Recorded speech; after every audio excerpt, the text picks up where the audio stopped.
au commencement de la fin du monde. La fin du monde.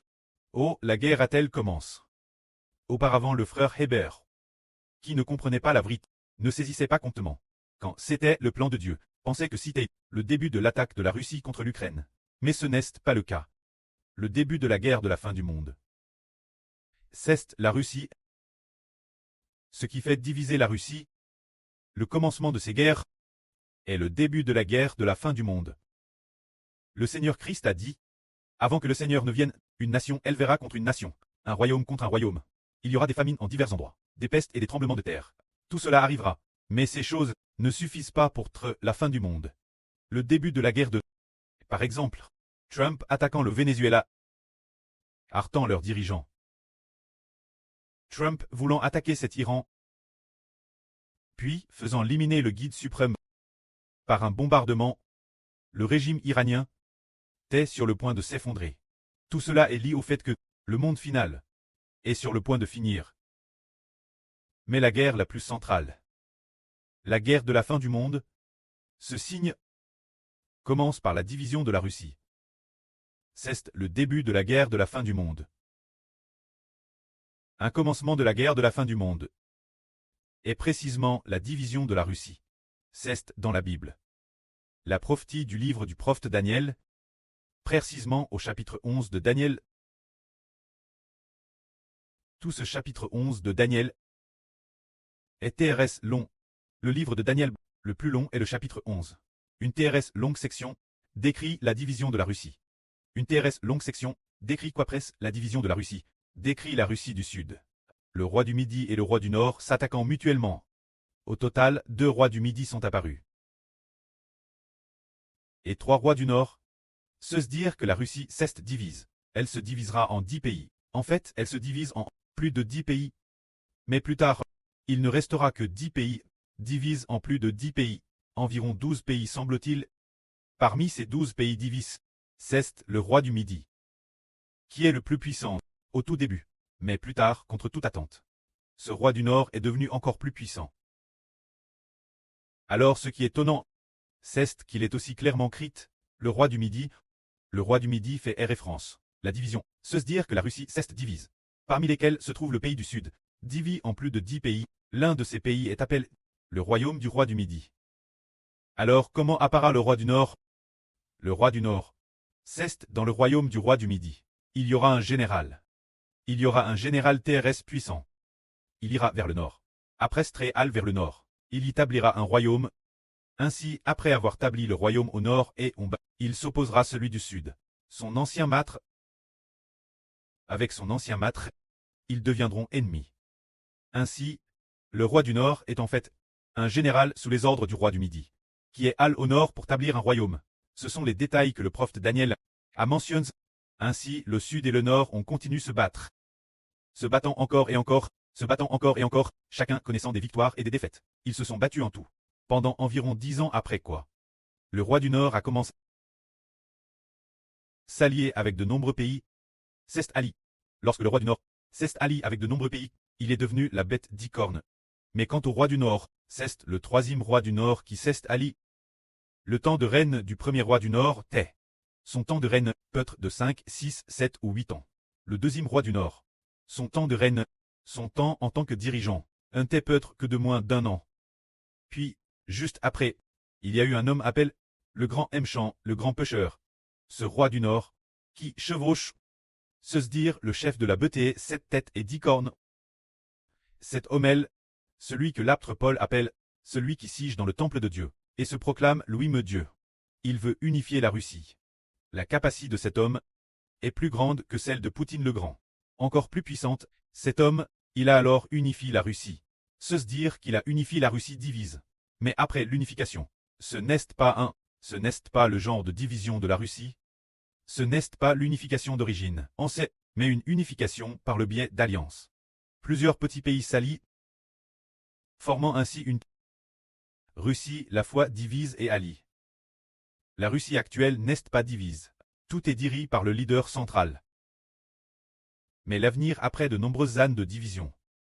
La Russie de nouveau allie, qui vaut une Russie allie, Ce n'est pas un empereur qui gouverne l'ensemble des nombreuses provinces de la Russie. Ce n'est pas ce que cela signifie. Mais plus que plusieurs petits pays continuent de s'allier. Mais chacun se gouverne lui-même, chacun ayant son propre leader, chacun ayant son propre président, chacun ayant sa propre arme. Mais ils s'allient ensemble. Ainsi, le plus puissant, ce roi du Nord, le troisième roi du Nord, devient le chef de l'alliance. Il s'agit de la Russie alliée, et Arès Stré allié. Il en devient le chef. C'est ce que Dieu a prophétisé. Quand la Russie se diviserait et s'allierait nouveau, divise puis allie, elle commencerait à persécuter le peuple de Dieu. Ils ont été divisés pendant PRS de 10 ans, peut-être environ 9 ans, puis après la division, ils se sont alliés nouveau. Et il a comment grandement persécuté le peuple de Dieu. Mais l'Israël spirituel, quand est-ce que il est devenu une grande nation?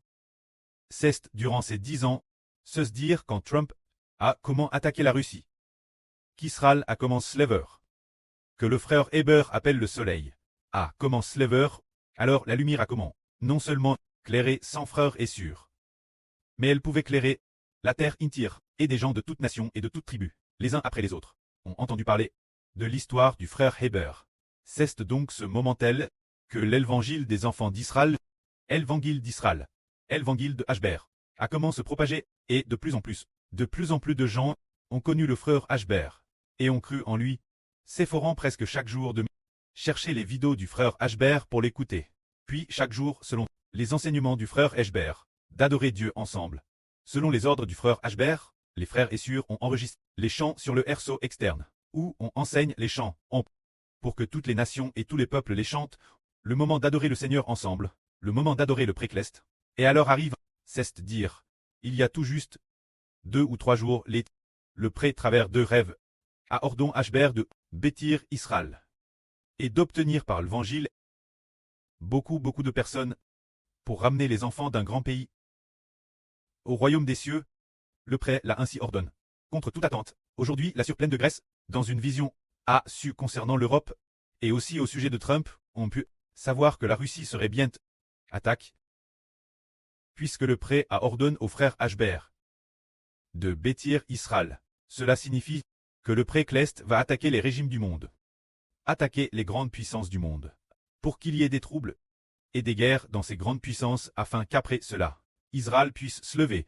Nos frères et sœurs se souviennent peut-être que le mois dernier, le frère Ashber a fait un RVE d'empereur. Cet empereur était Qin Shi Huang. Dans sa jeunesse, bien Sir Qin Shi Huang dans ce RVE symbolisait le frère Ashber. Puis dans le RVE un cheval rouge est sorti en courant de la maison du frère Ashber. Dès qu'il est arrivé la porte, il s'est immédiatement couché par terre. Ashber a dit, un cheval si fort. Comment se fait-il que soudain, il se couche immédiatement par terre? Pourquoi s'est-il soudain précipite hors de la maison, alors que les autres chevaux étaient encore l'intérieur? Pourquoi s'est-il effort de sortir de la maison, puis s'est art net la porte, pour se coucher par terre et mettre bas? C'est parce que le moment est venu. Le moment est venu, c'est de dire que normalement, pour mettre bas, une jument qui met bas, elle ne courrait pas si vite. Cette vitesse elle a de courir dehors immédiatement. Pour donner immédiatement naissance à un poulain, le poulain qui est bien un poulain rouge. Un poulain rouge, et ce petit poulain a serre fort avec ses 2 sabots. La cuisse de la jument, la serrant TRS fort, luttant depuis le ventre de la jument, essayant de s'extirper, faisant de gros efforts, luttant pour naître. Ce n'était pas la jument qui faisait l'effort, mais le poulain encore dans le ventre. S'efforant de ramper hors du ventre de sa mère, tenant fermement avec ses sabots. Tenant ainsi les pattes de sa mère. Puis naître. Alors nous comprenons, ce quest le cheval rouge. Le cheval rouge élit la guerre. Car dans l'Apocalypse, le 2e sceau est le cheval rouge. Quand le Seigneur Christ l'agneau ouvre, le 2e sceau, un cheval rouge apparaît. Celui qui monte le cheval rouge a eu une grande peur, et il est parti faire la guerre, pour que sur la terre, retirer la paix de la terre, et y causer de graves conflits. Auparavant, nous ne savions pas qui était celui qui montait le cheval rouge, pensant tort que c'était le Mose du Nouveau Testament. Mais d'après le frère Ashber, en regardant ce RVE, puisque ce cheval rouge est haine du ventre de sa mère, et qu'avec ses 2 sabots il a fermement tenu les talons de sa mère, en naissant. On sait que celui qui monte le cheval rouge est le frère Ashbert de l'Israël du Nouveau Testament. Alors, juste dans le RV, cet empereur a dit « Cela fait 3 ans que je gouverne personnellement. Mais je n'ai rien accompli. Maintenant, attaquons le Japon. » Dès qu'il a dit « Attaquons le Japon. » Ce cheval s'est lent au galop, jusque la porte, et a immédiatement donné naissance un petit poulain. Cela signifie que l'identité d'Israël du frère Hébert, en tant que soleil, commence à briller sur la terre, maintenant qu'Israël en tant que soleil commence à briller sur la terre, celui qu'on appelle le cavalier du cheval rouge. Se dire le frère Ashbert. Celui qui doit faire face l'empereur, bien SR, celui qui permet au frère Ashbert d'être empereur, c'est le Seigneur. C'est le Seigneur Jésus-Christ qui dans le ciel va commencer à attaquer de nombreux pays. D'abord, il attaquera le Japon. Puis tout de suite après, il semble que la Russie, il va l'attaquer. Le plan pour diviser la Russie est DJ apparu. Auparavant, le frère Ashbert semble avoir le 25 juillet 2027 RV que le président Poutine obtiendrait son investiture pour un 5e mandat présidentiel. Mais que le jour, madame de la cérémonie d'investiture, il mourrait. En y réfléchissant bien plus tard, on a découvert qu'avant madame d'arriver sur le lieu de la cérémonie d'investiture, il était DJ décédé. Plus tard, cette affaire concernant le DCS de Poutine le jour de la cérémonie d'investiture, ou son DCS en 2024. Concernant ce genre de RV, le précleste à l'une après l'autre donne 8 rêves au frère Ashbert. En 2024. Le jour de l'investiture de Poutine, se dire avant le 7 mai 2024. Il a eu au total 8 rêves. Au sujet de la nouvelle de la mort de Poutine, le jour de l'investiture ou en 2024. Des rêves contenant cette nouvelle, il les a eu 8 fois. Nous disons que 7 fois c'est DJ beaucoup. Mais puisque le précleste a donné au frère Ashbert 8 rêves, cela indique que la Russie va certainement se diviser. La condition préalable, la division doit très que les choses concernant Poutine soient propagées. Ce qui est aussi une chose merveilleuse, en toute logique. DS que le président Poutine est décédé. Il aurait fallu, en toute logique, annoncer directement son DCS et le faire savoir au monde entier. Mais finalement, cela ne s'est pas passé ainsi. Mais cela a été caché pendant plus de 2 ans. On découvre maintenant qu'il y a une bonne volonté de Dieu. Si immédiatement, le président Poutine, la nouvelle de son DCS avait été annoncée au monde, alors la Russie aurait immédiatement fait remplacer le président russe Poutine par quelqu'un d'autre. Ainsi, il y aurait un nouveau président. Pour gouverner ensemble, alors la Russie ne se serait pas divisée si vite. Elle n'aurait pas clair. Il y aurait peut-être eu des troubles. Et alors, la Russie. Le nouveau président aurait dit « Je renverse la politique de Poutine. Je ne fais plus la guerre, l'Ukraine. Il suffit de se réconcilier avec l'Europe. » Ainsi, la Russie aurait très probablement maintenu le statu quo et ne se serait pas divisée si vite. Mais après la mort de Poutine, son DCS a été garde secret. La majorité des gens dans le pays ne le savaient pas. Seuls de TRS rares hauts fonctionnaires le savaient. Alors par exemple, le Premier ministre et les autres le savaient certainement. Le Premier ministre ainsi que le vice-premier ministre. Ils le savaient probablement tous. Ainsi ils ont pour le bien de la Russie fait jouer le sosie du président Poutine devant le monde entier. Et cela a continué jusqu'à ce que plus de 2 ans s'coulent. Puis ils ont cru tort que cela continuerait ainsi, comme si un pays n'avait pas d'empereur pour gouverner. Chaque haut fonctionnaire, les uns avec les autres ici, et personne ne pouvait devenir empereur. Bien. Alors, il n'y avait pas d'empereur pour unir les différents hauts fonctionnaires. Ce moment-tel, Poutine. Le faux Poutine était faux. Il n'avait aucune capacité, et personne ne le considérait comme le vrai Poutine. Il n'était qu'un sosie qui jouait la comédie pour le monde. Alors maintenant la Russie n'a pas de véritable empereur. Les hauts fonctionnaires le savent tous. Et entre ces différents hauts fonctionnaires, il y a aussi quelques petits conflits, et puis, il n'y a pas d'empereur pour gouverner. Bien. Ce moment-tel, quand les forces politiques tremblent, militaires et politiques attaquent. Qui va défendre la Russie pour qu'elle ne se divise pas? Qui peut se lever pour protéger la Russie? Justement, la mort de Poutine.